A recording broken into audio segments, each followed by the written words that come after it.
अस्सलाम वालेकुम, मैं हूं तबस्सुम अजरांजा और आप देख रहे हैं एबीएन और साफ डिजिटल।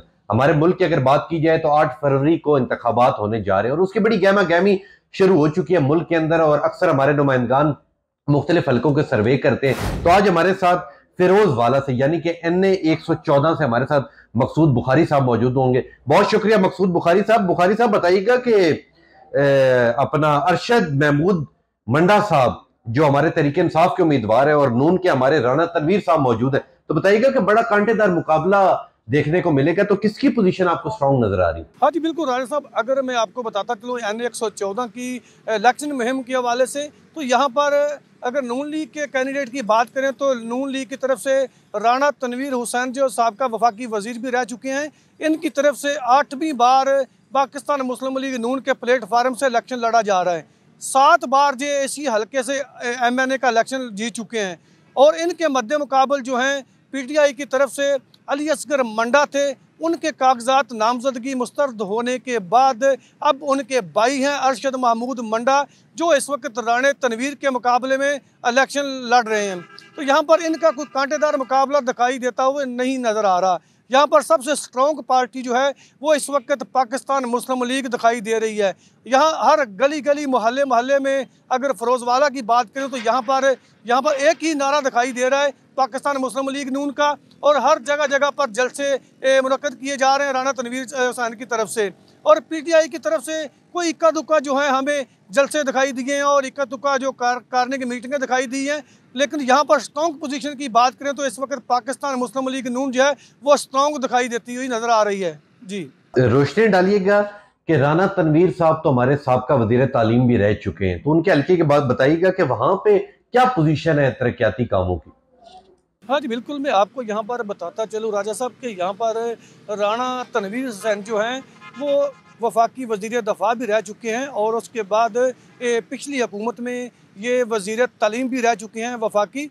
तो यहाँ पर अगर तरक्याती कामों की बात करें तो फिरोजवाला में तरक्याती कामों में कोट अब्दुल मालिक की इलाका में रेस्क्यू 112 तक का जो ऑफिस था वो राना तनवीर हुसैन ने बनवाया था, और उसके साथ साथ कोट अब्दुल मालिक के इलाका में नादरा का जो ऑफिस है उसको भी राना तनवीर हुसैन ने अपनी हुकूमत में मुस्लिम लीग नून की हुकूमत में बनाया था। और अगर फिरोजवाला की बात करें तो फिरोजवाला के रचना टाउन में नादरा ऑफिस का भी राना तनवीर ने ही संग बुनियाद रखा था, और आज वो नादरा का ऑफिस जो है वो पाकिस्तान की जो फिरोजवाला की आवाम जो है वो वहाँ पर सहूलियात जो उनको मिल रही हैं। और अमामिया कॉलोनी फ्लाई ओवर जो है वो भी राना तनवीर की, और वज़ीर आज़म उस वक्त मियाँ शहबाज शरीफ साहब थे जब उसका संग बुनियाद अमामिया कॉलोनी फ्लाई ओवर का रखा गया था। तो यहाँ पर कोट अब्दुल मालिक में कोट पिंडी दास इंटरचेंज जो है वो भी राना तनवीर हुसैन ने इसी इलाके की सहूलत के लिए बनाया था। ये सब तरक्याती काम जो हैं वो राना तनवीर हुसैन की जो मुस्लिम लीग नून की हुकूमत थी इसके दौरे इक़्तिदार में ये तमाम उनका संग बुनियाद रखा गया था। जी सही हो गया। रोशनी डालिएगा कि अगर फिरोजवाला के पूरे हल्के की बात की जाए, पूरे आप क्योंकि मुख्तलिफ जगहों पे जाते हैं सर्वे करते हैं, तो बताइएगा कि वहां पे आपको क्या नजर आ रहा है, वहां पे सबसे ज्यादा मकबूलियत किस पार्टी की? हाँ जी बिल्कुल राजा साहब, अगर मकबूलियत की बात करें तो इस वक्त जो फिरोजवाला तहसील है इसमें जो पाकिस्तान मुस्लिम लीग नून की हर तरफ ही मकबूलियत दिखाई दे रही है। उसकी वजह यह है कि इस वक्त इसके राना तनवीर हुसैन के मद्दे मुकाबले में कोई भी ऐसा कैंडिडेट नज़र नहीं आ रहा जो इस राना तनवीर हुसैन को टफ टाइम दे सके। लेकिन फिरोजवाला की कुछ जो तहसील है वो NA 114 में दिखाई दे रही है, और जो सबसे ज़्यादा जो इसका हल्का है वो है शेखुपुरा के एरिया में। इस वक्त फिरोजवाला तहसील में मकबूलियत की तमाम हर तरफ जो है वो राना तनवीर हुसैन की आवाज़ दिखाई दे रही है। पाकिस्तान मुस्लिम लीग का ही नारा लगता हुआ दिखाई दे रहा है, क्योंकि इसके मद्दे मुकाबल कोई भी ऐसा कैंडिडेट नज़र नहीं आ रहा जो इस राना तनवीर हुसैन को टफ टाइम दे सके। अच्छा रोशनी डालिएगा कि इलेक्शन करीब आते हुए अक्सर हम लोग देखते हैं कि हल्के के अंदर तरक्याती काम शुरू हो जाते हैं ताकि अवाम उसे देख के वोट दे, तो ऐसी कोई चीज़ देखी है आपने?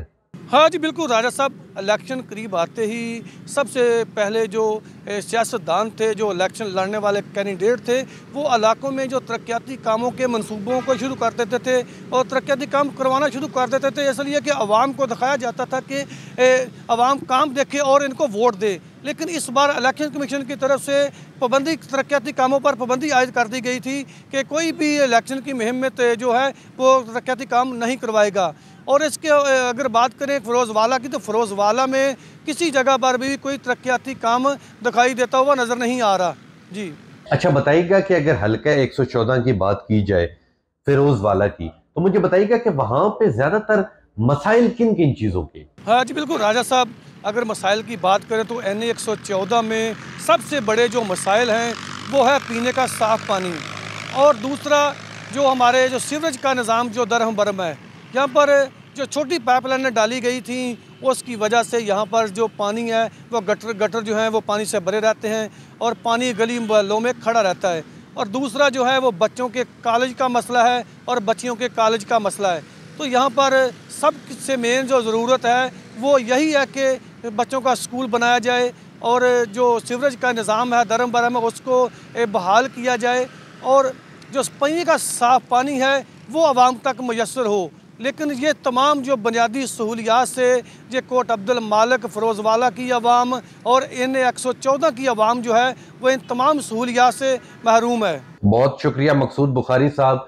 ये थे मकसूद बुखारी साहब, हमारे नुमाइंदे फिरोजवाला से, जो हमें NA 114 की पूरी डिटेल बता रहे थे। अक्सर क्या होता है कि जो हमारे नुमाइंदगान मुख्तलिफ हलकों में जाते हैं, सर्वेज करते हैं, तो अक्सर बिल्कुल उसी तरह का तकरीबन रिजल्ट भी आ जाता है और अक्सर उसके बरक्स भी आ जाता है।